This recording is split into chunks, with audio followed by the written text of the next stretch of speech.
The LinkedIn Podcast Network is sponsored by TIAA. TIAA makes you a retirement promise, a promise of a guaranteed retirement paycheck for life. Learn more at TIAA.org/promises pay off. LinkedIn presents.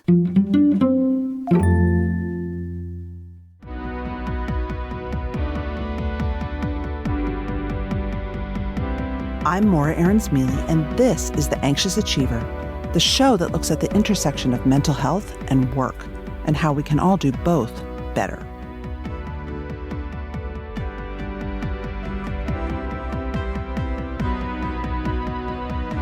Today's guest received lots of training about physical safety before he went in to report from dangerous places like war zones. But not once, he said, did his news organization address mental health for the reporters and staff on the ground. Many jobs bring about PTSD, even jobs that have to do with writing and editing.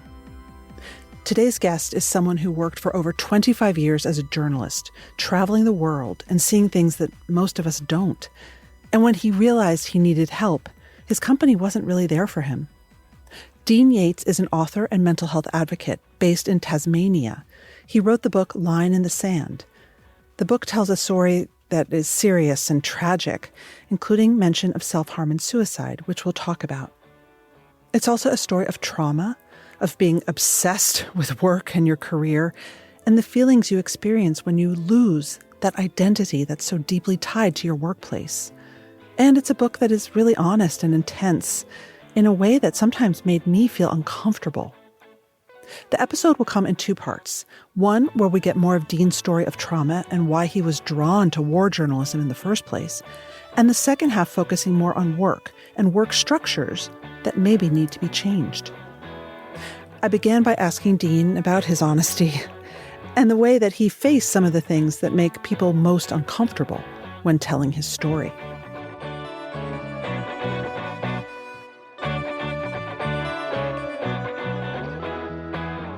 The motivation for writing this book was to tell the truth, to be really upfront about what trauma does to people, what it does to families, what it does to relationships. And you can't tell that unless you really tell everything. And so that's why it is intense and it is everything. Everything's in there. You can't leave stuff out and then hope that people are going to get it right. And I think what is different about my book is the impact on the family, the impact on the relationship with my life partner, my wife. That's what I think makes it very different to others. It's very different. Let's start at the beginning. Why did you want to become a journalist? Yes, so I actually didn't know I wanted to be a journalist until I climbed the Berlin Wall in 1990. And for a lot of people, that's obviously one of the great news events going back a few decades. I'd actually gone to university. I'd studied economics. I was working for a big accounting firm. But I found myself in Europe just after the Berlin Wall had come down. Communism was collapsing around Eastern Europe. And I found myself in this part of the world where history was being made. And to me, it was like that was what I wanted to do for the rest of my life, was to witness history. And I wanted to be there when it was happening. I wanted to record it. And I wanted to try and make sense of it and interpret it. And so after climbing the Berlin Wall, which was still there, this was only a few months after the wall had been breached, I was in Hungary, Czechoslovakia, Poland, and then I was in Moscow. And Gorbachev was still in power. It was just such a fascinating time to be a backpacker. That's what I was. I was just backpacking through Europe. Yeah. And that just changed my life. And so I got back home to Australia, quit my job as an accountant, and from then on, it was just I had to be a foreign correspondent. And a couple of years later, I found myself in Indonesia, and that's where I got hired by Reuters. I would imagine some people might think we do have such a romanticized almost picture of the foreign correspondent. It's one of those iconic job roles. There are movies, great books about foreign correspondents. Did you have a risk-seeking profile, do you think, that made you seek out those super intense locations and stories? I'm not sure about risk-seeking profile, but I definitely wanted to be where history was occurring. I definitely wanted to cover war without having any clue what war was like. And I was definitely influenced by the great war correspondents who covered the Vietnam War. People like Neil Sheehan, people like Neil Davis, who was a cameraman from Australia, Michael Herr, the great US war reporter. And I think that left a real imprint on a lot of journalists from around the world, those folks who covered the Vietnam War. And that was also in my part of the world, right? I'm Australian, we're in Asia. And Australians have always loved to travel. Australian journalists have always loved to get out into the world and see what's going on. And so I think it's just part of our nature to do so. And joining Reuters when I did at the age of 25, biggest multimedia news agency in the world, it offered up so much opportunity. And this was before, obviously, this is before social media, it's before the internet, it's before mobile phones. And so this was in an age when journalists had to actually go out and get the story and bring the story back or phone the story in because there was no other way for people to get their information. And so the job of a foreign correspondent really involved a hell of a lot of reporting and going out there and traveling. And the news gathering was a very big part of the job. And I just loved it. What did you love about it? I loved getting to places. I mean, I just loved the challenge of, I spent nearly 10 years working in Indonesia. Indonesia is a country that was full of all sorts of stories, whether it was natural disasters, political upheaval. But sometimes getting to these places could take 2 days because it was just such biggest archipelago in the world.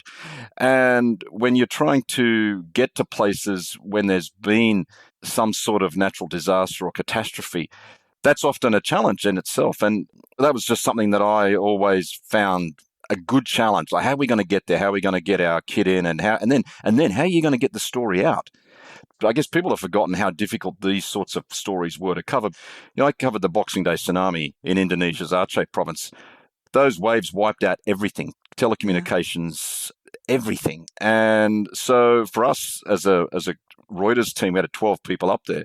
One of the biggest challenges for us was getting the news out, getting the stories out, getting the photographs, the TV footage. So that was using, okay satellite phones, but it was still difficult. And it still required a lot of sort of technical understanding of how this sort of equipment worked and carrying a lot of equipment around.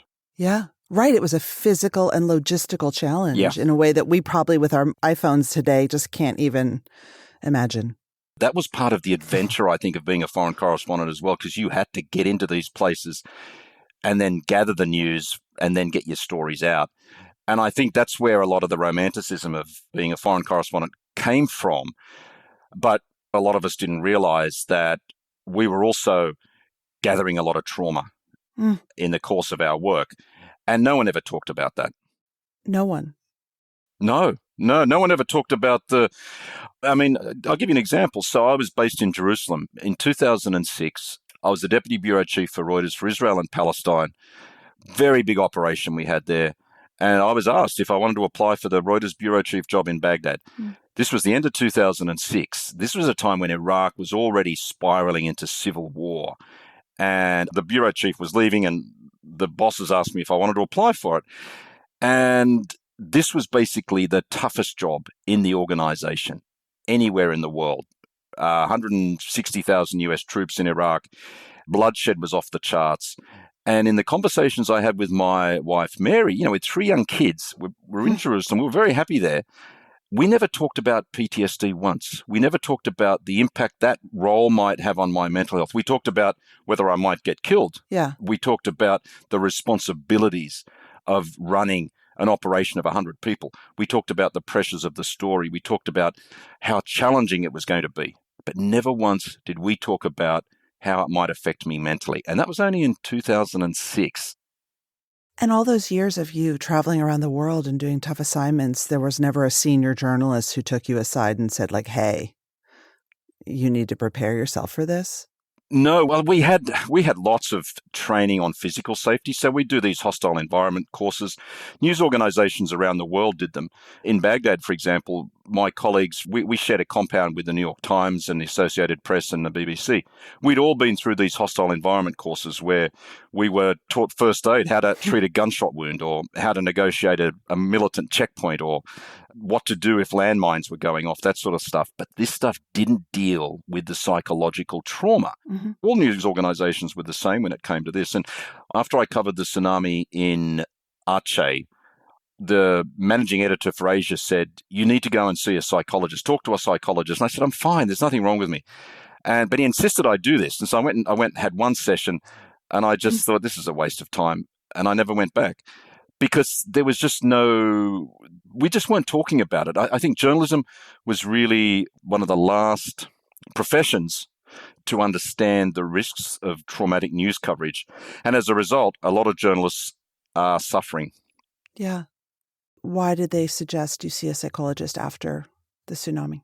I mean, in Aceh alone, 166,000 people were killed in 20 minutes. This was one of the biggest natural disasters in modern times. And I think it was probably obvious to the editors that this was going to affect people. But all I wanted to do was to go back and keep covering the story. And I went back 6 months later to report on what was happening. And I went back on the first anniversary to report on what was happening. And I think my sort of way of dealing with these sort of events was to just keep covering the news, keep doing it. And that was the same for most of my colleagues as well. And there was something about the 2000s. It was so busy. You had the war in Iraq, you had the war in Afghanistan, and you had these huge natural disasters that were occurring around the world. There was the war on terror. There were big bombs going off all over the world. There was just no let up. You talk about the nightclub bombing in Bali, which is something I had forgotten about, but that was also, I would assume, a very traumatic experience for you in retrospect. Yeah, it really was, Maura, because this was, from memory, this was the biggest terrorist attack after 9/11. Wow. And so 202 people killed, including 88 Australians. And this, I think, what Bali did was it showed that nowhere in the world was safe. Right. Here were holidaymakers, right? Young people, 18, 19 years old, first trip abroad, and a massive car bomb has just gone off outside these nightclubs in Bali. I mean, how evil can you get? And that was, I think, really, for a lot of journalists, that was a terrible story to cover. And what people don't realize, I think, is that this is our job. We have to go and cover it. But we carry scars from this sort of stuff because some of these events are just so shocking. And I mean, it took me a long time to get over Bali. And it was partly because 88 Australians were killed. I'm Australian, but I loved Indonesia too. I'd lived a long time in Indonesia, and so I spoke Indonesian. Indonesia really felt like part of my home. And so when something like that happens, you have a job to do. You've got to do it. But it really does affect you as a human being. Right. And your job as a journalist is to bear witness and then process Correct. the story for the rest of us. Yeah. And honestly, when a big story like this happens, the urgency and the demand for that news is intense. Yeah. Because all of a sudden the world turns its attention to what is happening, say, Bali, for example, or when a bomb goes off somewhere. The pressure that comes on to journalists when these sorts of events happen is enormous. Not only just getting the facts straight, but then try and make sense of it for an international audience. What does this mean? Mm-hmm. What are the ramifications of this? You know, when you go into a story like Bali, this is not going to be over after 1 or 2 days. That this sort of story is going to go on for weeks, and it did. And the thing about Bali was that my wife, she was 8 months pregnant when those bombs exploded. And so we're in the middle of, okay, my wife was going to go back to Australia to give birth. We had to change those plans. She ended up going to Singapore. My younger son was born 6 weeks after the Bali bombings. But when he was born, that story was still so stuck in my head that I was just not really present, right? I'm in the operating theatre while my son's being born, and yet my body is telling me that I wanted to be back in the newsroom covering that story. Yeah. And part of it was the numbness that I had encased myself in because of the trauma of that whole event that I just couldn't feel the joy of birth. There's a theme in your book of you wanting almost to escape your family and get back to the story. That's Totally. a theme that runs through.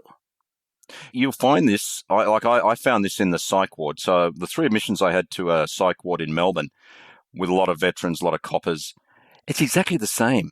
And there's a real commonality amongst people who've had this sort of occupational trauma, is that in a sort of a weird way, we feel actually more comfortable in that situation.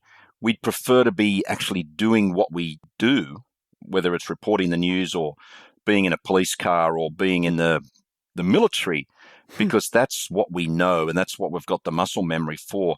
The problem is when you step out of that role and you step away from that sort of comradeship and you end up back in a family situation where life is quiet and peaceful, relatively speaking, it's very hard for people who've got PTSD then to be able to live, if you like, a normal life, because their brains are just wired completely different. Their bodies are wired. And that's when a lot of the problems start to emerge. And this is what I write about in the book, is just life was hell for my family because I was so angry and irritable and depressed. And this was at a time when this was before we had much understanding of it. And I was not a nice person to be around. You write that trauma is like a cluster bomb. Everyone around you gets hurt. Yes. Yeah, it is. It is. And I think it's worse because with men especially, men display a lot of anger. And men are just not very good at expressing themselves. They're not very good at reaching out for help. I was in denial for years that I was not well. I used to just push my wife away and say, look, I'm fine. There's nothing wrong with me. But I was really struggling. And I think that's a big issue for a lot of men, is actually trying to understand that, yes, you have got a problem and you do need to get help, listening to your loved ones. And that anger, when it manifests, it's a relationship killer. I mean, I am very lucky that Mary, my wife, has stayed with me despite the anger that I showed. The LinkedIn Podcast Network is sponsored by TIAA. In the last 100 years, we've seen financial markets swing, new currencies come and go, decades of savings lost in days, all showing that a retirement plan without a guarantee, quite simply, isn't enough. So more than a retirement plan, TIAA makes you a retirement promise. A promise of a guaranteed retirement paycheck for life. A promise that pays off. Learn more at TIAA.org/promisespayoff. Let's talk about the sort of crucible moment, it seems like, where the PTSD that had been gathering for years at that point almost took you down, and that happened in Iraq. Do you mind just setting it up a little bit? Yeah, sure. No, so this is July 12, 2007, and this was the height of the Iraq War. I was the bureau chief. We had gone through a period of 6 months of unrelenting violence. The US surge had been underway for about 5 months. A lot of American listeners would remember the surge. Mm-hmm. It was a last-ditch attempt to try to stop Iraq from spiraling into complete and utter destruction. And so there were a lot of extra troops in Iraq, and 2 of my staff were out just doing their job, looking for a story. They'd heard reports of a US airstrike on a building in eastern Baghdad, and they found themselves with a group of men, some of whom appear to have been armed. That group came under attack by a US Apache gunship, and virtually all the men were killed, including my staff, a photographer, Namir Noor Eldin, and a driver, Sayed Chum. And children were wounded. And 2 children were wounded, yes, that's right. There was a minivan that came along a few minutes after the initial attack and actually sought to rescue the Reuters driver, Sayed Chum, who was wounded but still alive. A Good Samaritan van driver pulls up, gets out. A couple of other bystanders come along and they grab Sayed and they try to put him in the van. And that's when the second attack occurs. And this event would have probably remained just one of thousands of events in the history of the war in Iraq, except that footage of that attack was leaked by Chelsea Manning to WikiLeaks. Right. And it was published in 2010 by Julian Assange. And it has sort of become, I guess, synonymous with the war in Iraq. And Julian called it collateral murder.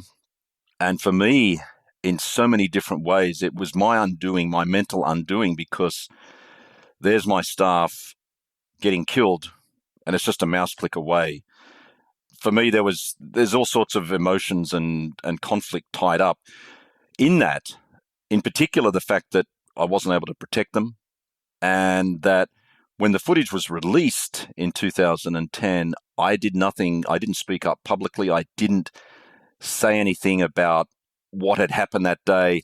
And I also didn't try to get Reuters to push for an independent investigation of what happened. And so as a result, the US military narrative of what happened was that an investigation had been carried out, the rules of engagement were followed, which wasn't the case. And your staff was mad at you. Oh, yeah. In a way, this will resonate with any manager in a much less dangerous setting, but your staff after the incident felt like you hadn't shown up. Yeah, they felt that I'd really let them down, and they let me know too. They told me that. And so, yeah, when people get killed, right, and you feel like you failed, when you feel like you have failed, that carries with it psychological consequences. And for me, it wasn't just that I'd been a poor leader, that I'd been a bad bureau chief, but people had been killed on my watch. Mm-hmm. And not only had I failed to protect them, but then I didn't have the courage to stand up and be counted when I should have. And this all culminated basically for me years later. I was suicidal over this. I felt such guilt and such shame. It's what's called a moral injury. It's the moral dimension of trauma, if you like, but it's essentially when people's notion of what's right has been deeply violated. And in my case, it was that I had failed in my duty as a bureau chief, as a leader, to protect my staff and to fulfill the obligations and duties that role carried with it. And I failed. You'll find examples of this throughout modern day, current day, and history where that guilt and shame has brought people down because they can't live with themselves. They feel such intense worthlessness and they just self-destruct. Moral injury is not a mental illness as such, and so it's a bit difficult to diagnose, but it does have very similar symptoms to post-traumatic stress disorder. And for me, I guess I was lucky because I had a colleague who had suggested I look into moral injury.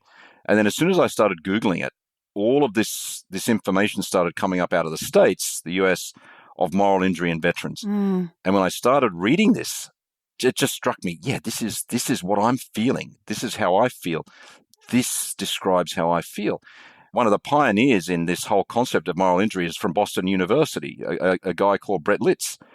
And he and some of his colleagues had done a lot of research and worked with a lot of veterans that showed that for a lot of these folks who had served in Iraq and Afghanistan, it wasn't the fear or the threat that affected them, but it was what they had done that was really troubling them, like killing civilians or not being able to protect a buddy or not spotting an IED that may have exploded. Or then when they've come home, feeling abandoned by their country, feeling abandoned by the VA. You know what I mean? And this was different to PTSD. And for me, when I read that stuff, I thought, yep, that's me.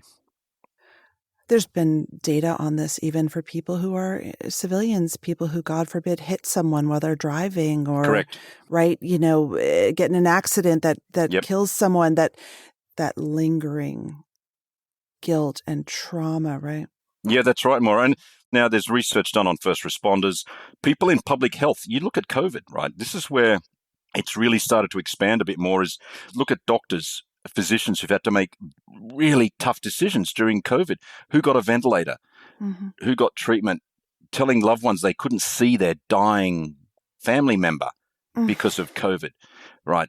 And so you can see why moral injury is different to PTSD, right? Which is that classic fear, threat, life threat type scenario. Moral injury is a wound to the soul, whereas PTSD, it's sort of more of a bodily brain type injury. We'll pause there for today. You can hear the rest of Dean's story and his relationship with mental health and work, dropping in this feed on Friday.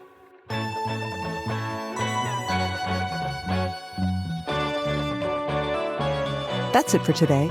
Our show is produced and edited by Mary Dew. Our assistant producer and sound engineer is Nick Krinko. Many thanks to the LinkedIn Presents family and to all our guests for sharing their stories. If you love the show, tell your friends. I would love you to leave a review because they really matter in helping the show get found. You could also follow us or subscribe. If you have a question for me or you want to submit an idea for the show, find me on LinkedIn, where you can follow me, message me, I promise I'll write back, or subscribe to my newsletter for more from the anxious achiever world. Thanks for listening.